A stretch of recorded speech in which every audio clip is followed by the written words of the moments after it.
Hey guys, Nate with RAT Jiu Jitsu Club. I wanted to do a video about warm-ups and drilling when we are starting class. There is a lot of people that I see that don't take those things very seriously when we are starting class, when we after we have bowed in or whatever it is that your academy does. But I have seen over the years that this is a time a lot of people like to kind of talk, or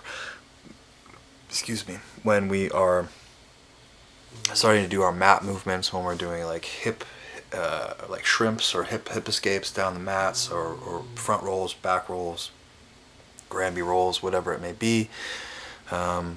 This is just something that a lot of people want to get through. We want to get through the warm-ups because we want to get to the technique where we're learn something cool, or we want to get to the rolling part. I realize it's definitely in the very, very, very early stages, especially if we're dealing with younger or older people. A lot of people shy away from sparring. And that's understandable. Sometimes you want to have a little bit of knowledge, experience, and maybe a few techniques that you are going to try before you jump right in there. But I definitely highly recommend sparring as much as you can after class. But that should not be more important than understanding how to move on the mat, understanding how to move under your opponent, or understanding how to move around your opponent when we're doing drills, or when we're doing mat movements, right? When we're learning how to roll, when we're learning some of these things. I think one thing that is really overlooked, especially at the beginning, is stretching. I like to do a lot of stretching for my warm-ups for my class, because when I first started, I was not very flexible at all. I had a hard time sitting back onto my heels. I couldn't touch my toes. There's a lot of those things that I hated stretching. I didn't like it. I wanted to get through it so that I could get past the warm-ups, which also were incredibly difficult, and I would be sweating and out of breath, and I just didn't want to do those things. I didn't want to run around the mats. I just wanted to get to technique, and then I wanted to get to sparring. But I will tell you that a lot of those mat movements that we use, those are going to be things you're going to use in sparring, in your technique, right?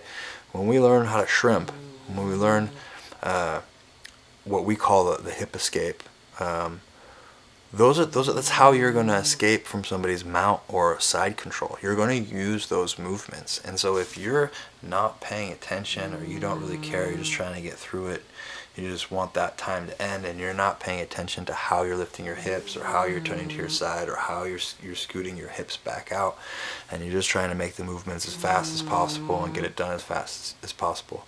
When it comes to having somebody on top of you and needing to use those movements, you're going to struggle. You're going to struggle keeping your hips up, because you're just not spending you're not keeping your mind on those things when you are warming up. Same thing with stretching. With stretching, when I can't sit back onto my heels, when I'm in somebody's closed guard, and I don't want to get swept, I need a good base. And the only way for me to have a good base is to keep my hips low.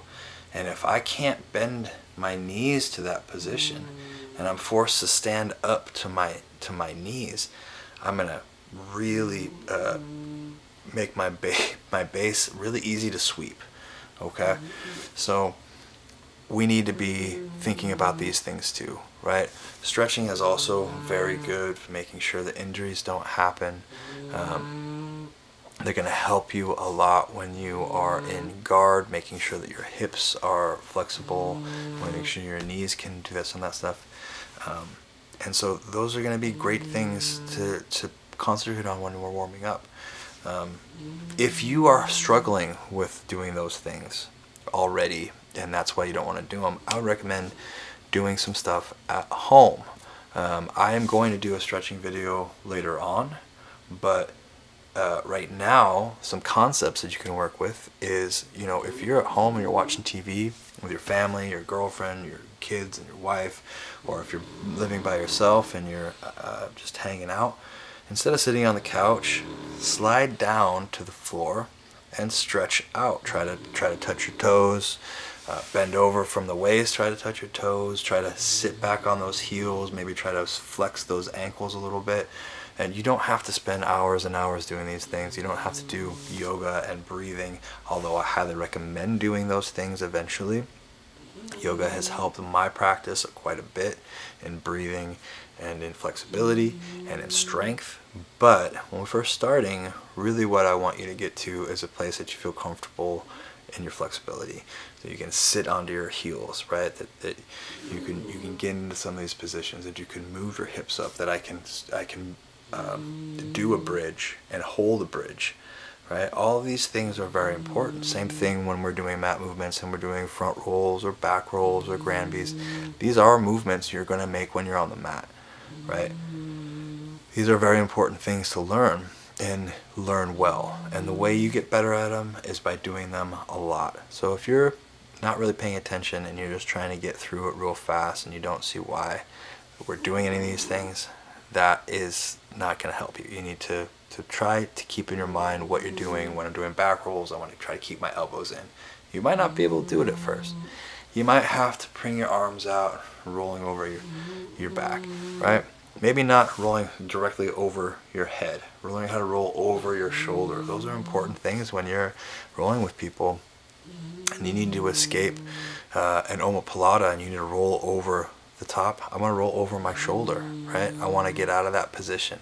And if I don't feel comfortable rolling, or I keep my head forward and I don't tuck my chin, I'm gonna get injured. So in order to prevent those things, you have to get better at those things. In order to get better at those things, you have to do them often. So try to slow down a little bit. Take your time when we're doing drills, when you're doing stretches, or when you're doing your mat movements, and try to understand why you would be needing this or why you would be doing that. There is a huge there's a lot of people that talk about purple belts not doing warm-ups and purple belts missing, coming in late. I don't understand this mentality. I don't ever want to stop getting better at these things.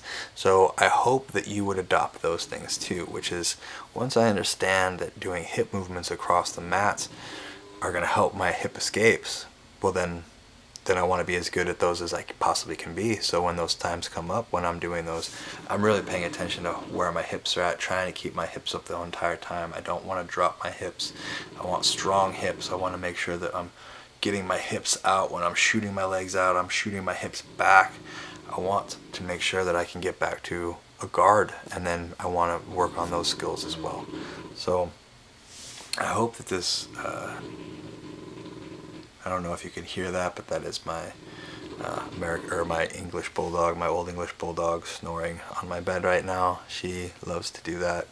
You'll probably meet her at some point. But I hope you found this helpful, and enjoy training. Take it slow, and think about all these things while you're doing that. I hope you find some success in your next training session, and enjoy training next time.